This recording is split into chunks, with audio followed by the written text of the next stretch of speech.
their functions, and how they fit within the context of business and the larger environment.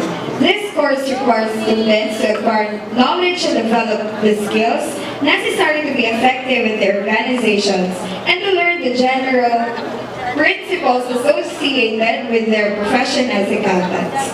The following presenters will be Venus Laika Lumoxo, Hazel Pauline Bernea, Kenneth John Alimosa, Christian John Putalan, Jean Marnolit Agluma, Neil Adrian Nograles, Arla May Lara, and Charmaine Claire Alonso. Let's give a hand to our presenters.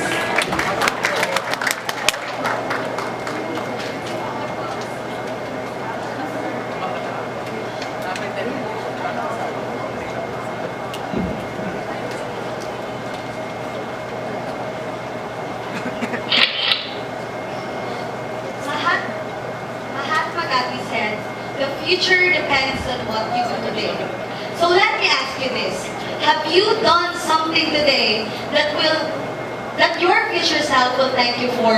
Or have you started things today that will help you to be more competitive and cope up with the demand of the contemporary world? This is the daily struggle of our businesses as they face different kinds of challenges. So with the fast growth of our country, there is a vast need for our businesses to develop and to enhance their processes and procedures in order or in accordance with the contemporary business environment. Such environment that I am talking about is extremely competitive, hence coping up with such pressure demands for modern marketing which can go beyond developing a good product, pricing it attractively, and making it accessible.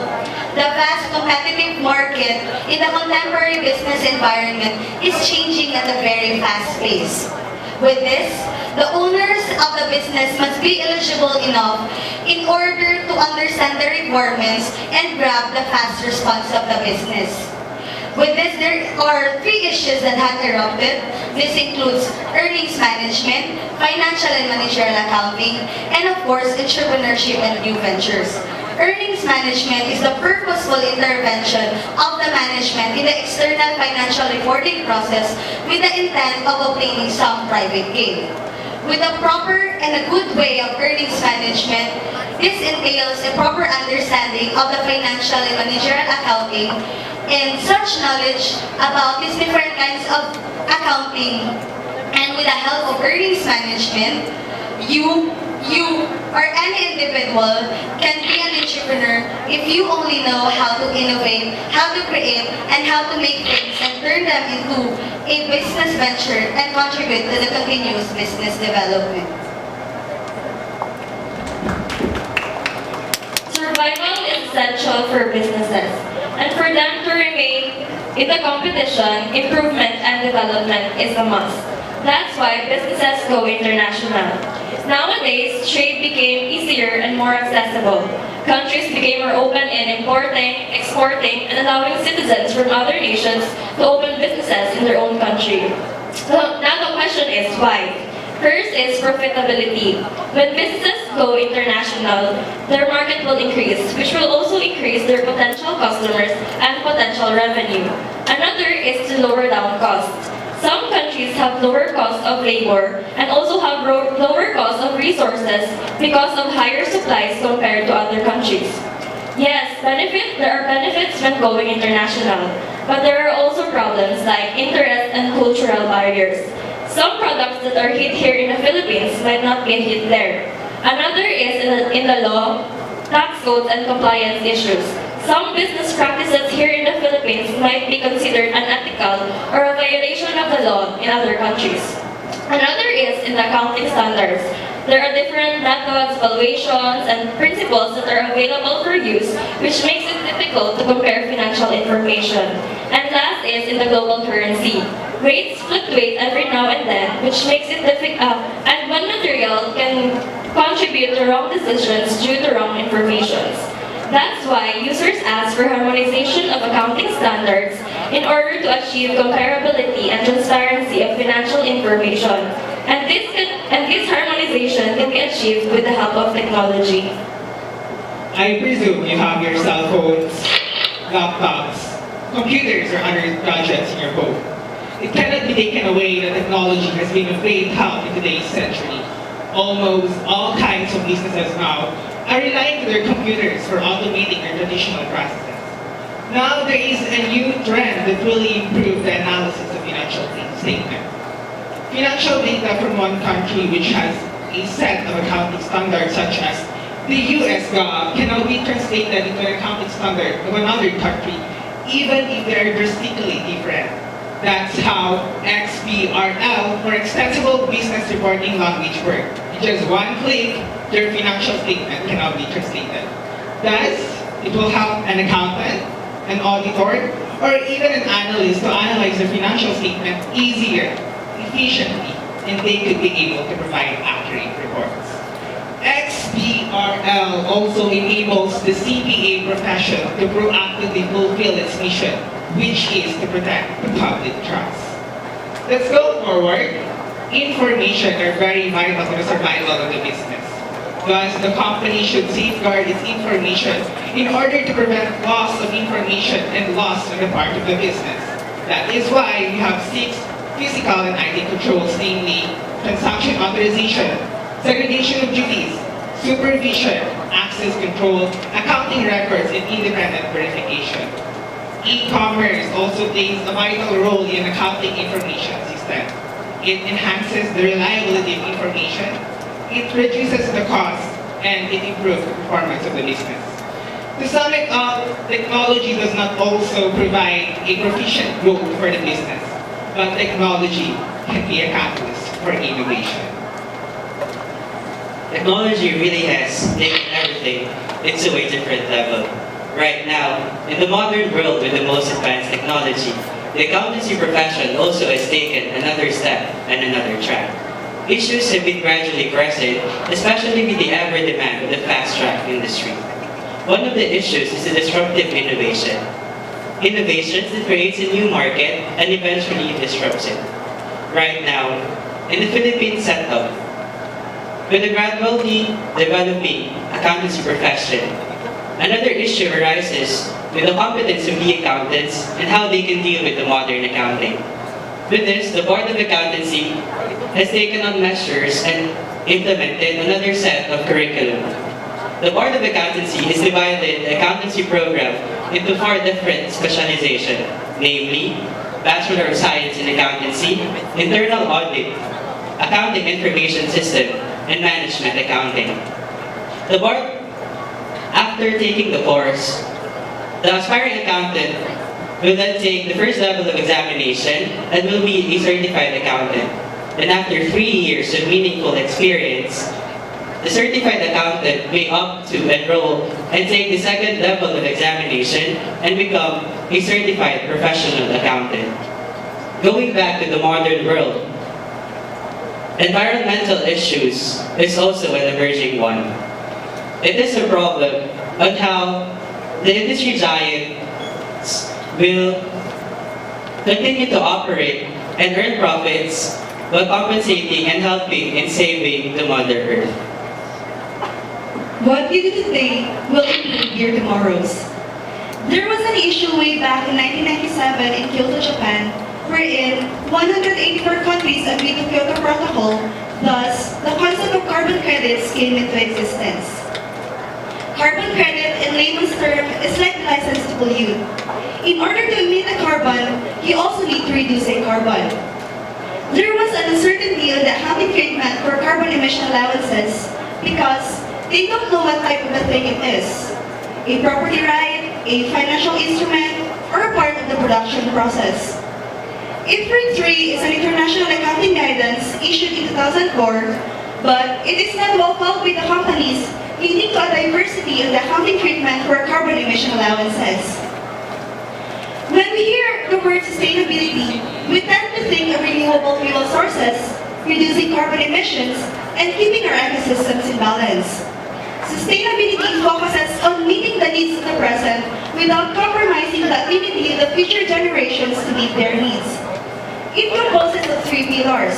First is social, next is economic, and lastly environmental, which is also known informally as people, profit, and planet. Large companies contribute to sustainability development through corporate social responsibility.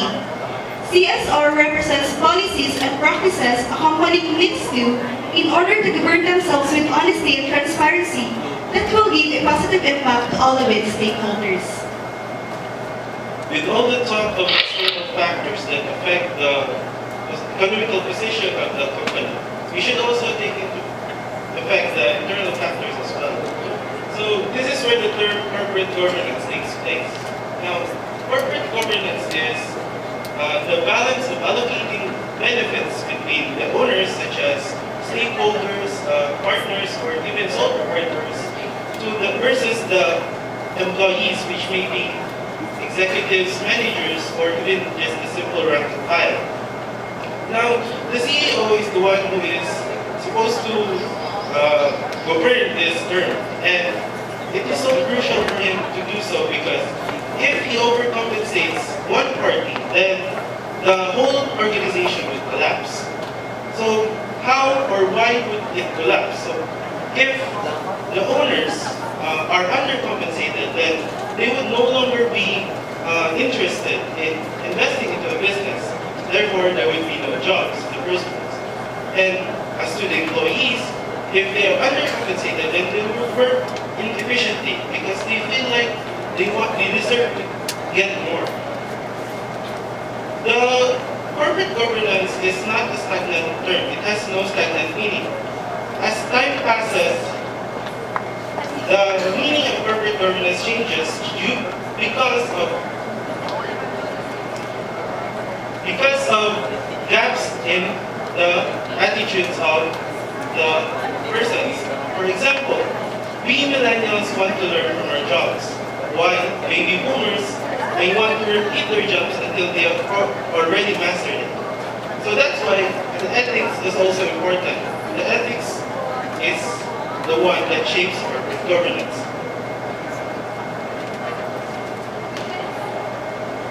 With this, allow me to ask you a question, millennials. Who among you here has an experience of point in your life where you need to choose between two options?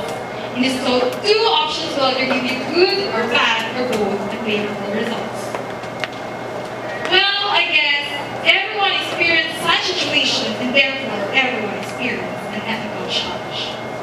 Are you familiar with Enron?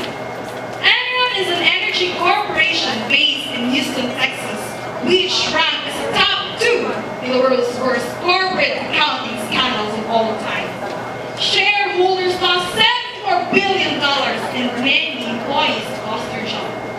This is one of the ethical issues in accounting and known as fraudulent financial reporting, which is an act of misstating the financial statement by the company's management with an intention to mislead its users. Another issue is the misappropriation of assets, otherwise known as stealing or embezzlement. It is accomplished by using the company's asset for any other purpose than the company's interest. Most recent example is the Metrobank scandal wherein Maria Victoria Lopez, one of its officials, was suspected to embezzle funds through filing fraudulent loan transactions. During the past decades, series of financial reporting scandals brought these ethical issues to the forefront. Accountants have a crucial role to play in today's global business life as they are the key providers of financial information to the stakeholders of the company. Thus, they are expected to maintain records of reliable and trustworthy information and also to behave responsibly while carrying out their professional duties. These ethical issues are not only present in the private sector, but also in the government. We have scam, Bureau of Customs corruption issues. Well, I know you're familiar with them because these are just some of the many issues which have occurred in the Philippines for the past years. Because of these issues, the government or the public is greatly affected. In order to promote and to protect the public's interests, there must be that intervening act which will help lend credibility to the information which are being provided to the public and which will help ensure that the public could really trust our government officials. picture. How? Well, accounting will help ensure that there will be transparency, accountability, accuracy, validity, and completeness in the information being provided to them. And this information are vital in their decision making. Accounting is therefore very important in protecting the public's trust. Public service is also equivalent to public trust. That's why public officials must serve the public with utmost responsibility, integrity, loyalty, and honesty. And in order for all of this to be achieved, there must be good leadership, which we can now equate with good governance. Good governance, again, entails transparency, accountability, strict compliance with the rule of law, and most importantly, citizen participation. We, as citizens of the Philippines, have that responsibility of taking part, being active of what is happening in the government. Our participation matters because without it, the other three will just be useless. The solution to all of these problems actually rests upon our shoulders. It starts from us.